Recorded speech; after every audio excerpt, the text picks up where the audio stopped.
Os dados da Covid no Piauí. O Piauí registrou o maior número de mortes na pandemia nesta segunda-feira. Foram 57 óbitos nas últimas 24 horas. Até então, é o maior número, porque antes o maior número era de 49 mortes, registrado no dia 24 de março. A Secretaria de Saúde alerta que esse número de 57 óbitos vem de um acumulado de 18 mortes que foram registradas em outros dias do mês de março e só ontem foram contabilizadas. Além do número de mortes altíssimo, o Piauí ainda registrou mais 970 novos casos da doença. 18 vítimas não tinham nenhuma doença pré-existente. 24 mulheres e 33 homens foram vítimas da Covid-19, 21 óbitos só aqui em Teresina. Dos leitos existentes na rede de saúde do Piauí para atendimento à Covid-19, 1.334 estão ocupados,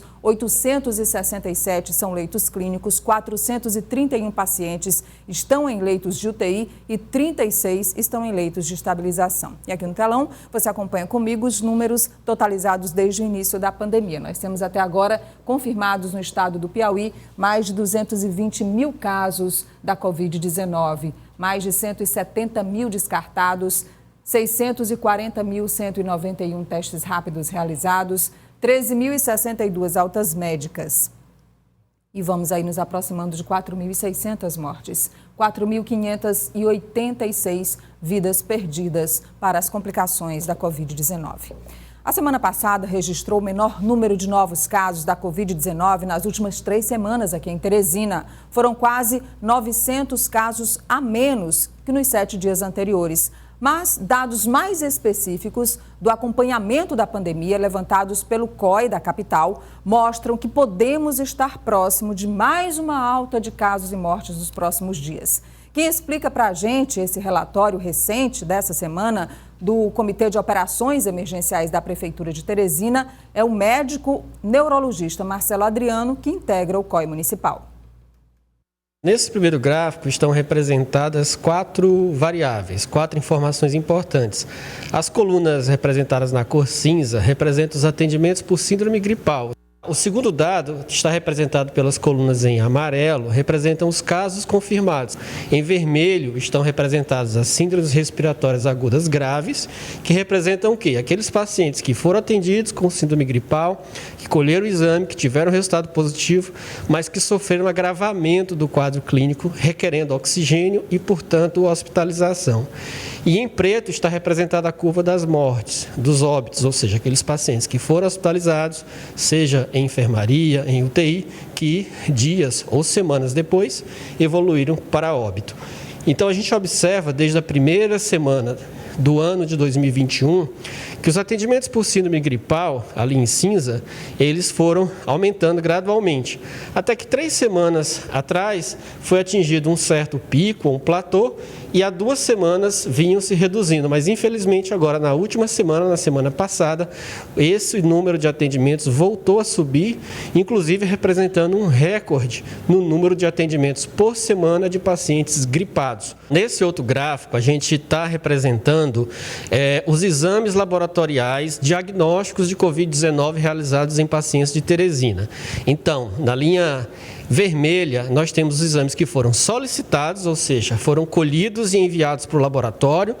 Na linha verde, nós temos os exames que foram liberados, seja como positivos ou negativos, os resultados que saíram.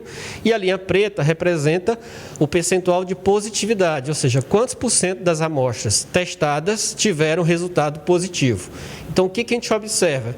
Que as 3 variáveis seguiram a tendência crescente desde o início do ano. Na curva preta, a gente observa que a taxa de positividade dos testes está em torno de 40%.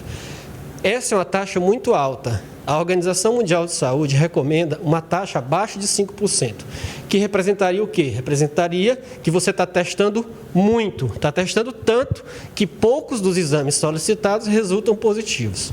Se eu considerar que dentre essas testagens existem pacientes com sintomas e pacientes que não têm sintomas, que foram ao posto porque tiveram contato com um familiar, com um amigo, essa taxa é muito alta. É como se praticamente metade dos pacientes que vão às unidades estão com Covid. Essa taxa é praticamente alarmante. Você imagina, de cada 2 que vai ao posto, 1 está com Covid. É como se fosse cara ou coroa. Nesse outro gráfico, nós representamos a idade média dos pacientes que evoluíram para óbito por Covid-19, que estão as idades estão representadas em preto nesse gráfico, tanto em 2020, durante todo o ano de 2020, como em cada semana de 2021. E em vermelho está a idade média dos pacientes que foram hospitalizados por Covid-19, também em 2020 e 2021. Então a gente observa que há uma tendência de a idade média dos pacientes que evoluíram para óbito reduzir-se. Essa tendência ainda é tênue, mas ela pode significar o quê? Primeiro, o efeito protetor da vacina sobre os grupos etários já contemplados, que são aqueles das faixas etárias mais avançadas. E segundo, um reflexo provável da circulação de novas cepas que tendem a causar um acometimento em maior extensão também dos pacientes mais jovens.